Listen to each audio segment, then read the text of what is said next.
Dia bukan hanya meneruskan, tapi dia satu-satunya pelatih yang berani merubah total Persib Bandung. Itulah kalimat yang dapat menggambarkan bagaimana cara Hodak dalam menuntaskan perlawanan tim kuat dari timur Pulau Jawa Persebaya Surabaya.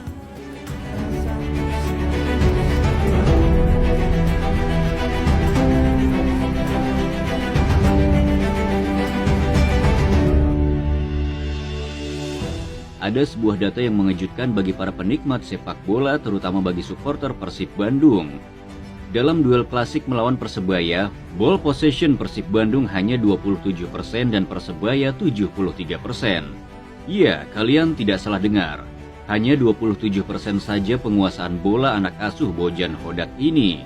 Namun yang terjadi sungguh di luar dugaan kita semua. Persebaya yang begitu mengerikan di babak pertama lewat akselerasi winger andalan mereka Bruno Moreira.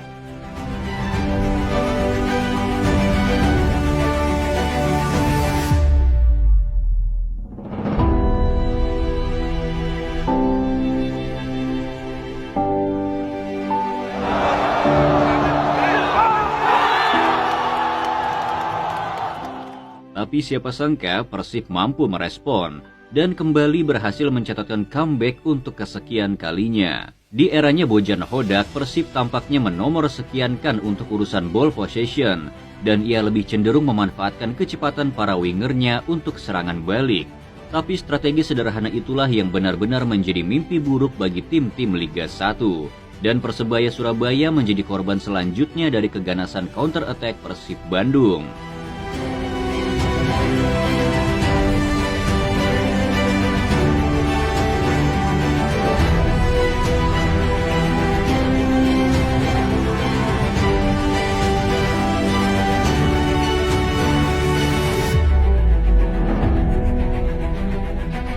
Sebuah kredit plus tampaknya layak kita berikan untuk para pemain Persib, yang mana Punggawa Maung Bandung secara tak terduga mampu menjalankan transisi taktik, yang bisa dikatakan transisi itu adalah sebuah transisi taktik yang ekstrim. Mengapa demikian?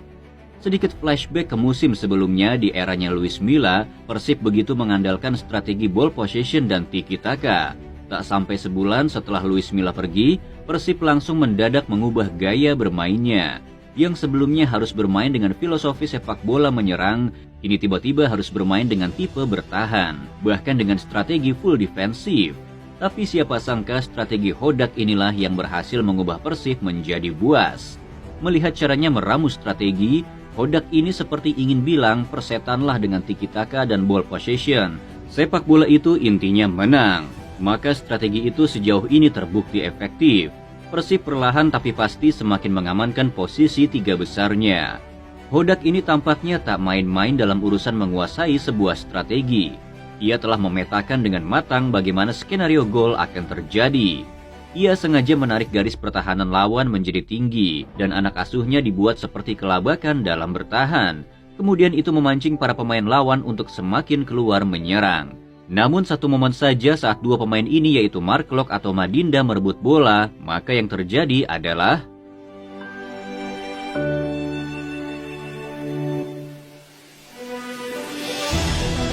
Beckham Putra, mati!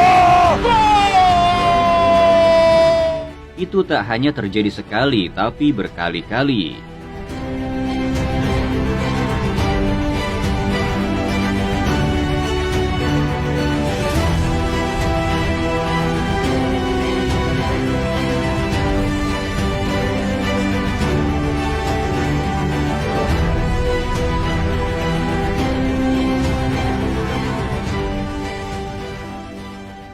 Dari sisi taktik pergantian pemain pun lagi-lagi ia menunjukkan kelasnya. Awalnya kita tentu bertanya-tanya mengapa Rahmat Irianto yang bermain begitu baik tiba-tiba diganti oleh Hodak dan memasukkan seorang Deddy Kusnandar. Ternyata ia sadar 15 menit terakhir pertandingan akan banyak terjadi gesekan, yang mana seorang gelandang bertahan kerap kali melakukan professional foul yang berpotensi mendapatkan kartu. Dan Hodak sadar Irianto posisinya tak aman dan telah mendapati kartu kuning di babak pertama. akan menjadi masalah besar bagi pertahanan Persib jika Irianto harus mendapatkan kartu kuning kedua. Seandainya terjadi sesuatu yang tak diinginkan di barisan pertahanan Persib, tampaknya Hodak menonton dan belajar banyak dari pertandingan MU melawan Galatasaray di UCL kemarin. Ia tak mau Irianto dan Persib senasib dengan Casemiro dan MU. Dan yang terjadi, Irianto ditarik keluar. Kemudian Dedi yang menggantikan peran menjadi holding midfielder.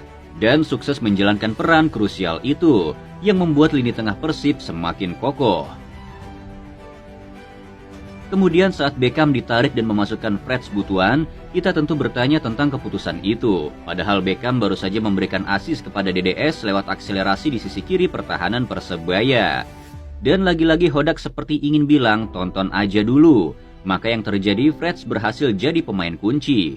Pergerakan dan umpan kuncinya ke Mark Locke sukses menjadi gol ketiga yang dilesatkan oleh David da Silva, sekaligus gol kemenangan Persib melawan Persebaya Surabaya. Hodak ini selain punya karakter tegas bahkan galak, ia juga tampaknya memang menguasai betul urusan membaca jalannya pertandingan. Jika para pemain mampu membuat penonton kagum dengan skill-skillnya, maka para pelatih mampu membuat kagum penontonnya dengan sebuah respon, yaitu respon apa yang ia lakukan jika pertandingan tiba-tiba jadi seperti ini. Maka pergantian pemain dan pergantian taktik di tengah laga, Bojan Hodak ini bisa dikatakan salah satu yang terbaik di musim ini. Bahkan Bojan Hodak secara resmi masuk dalam nominasi pelatih terbaik Liga 1 di bulan November.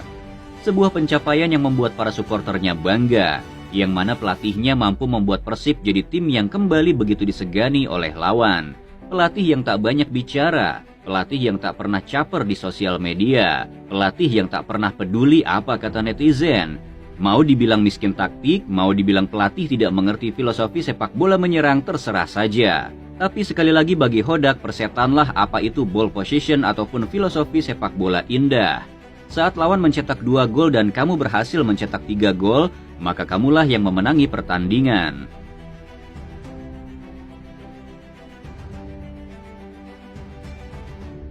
Maka bagi kalian para bobotoh, lebih setuju mana?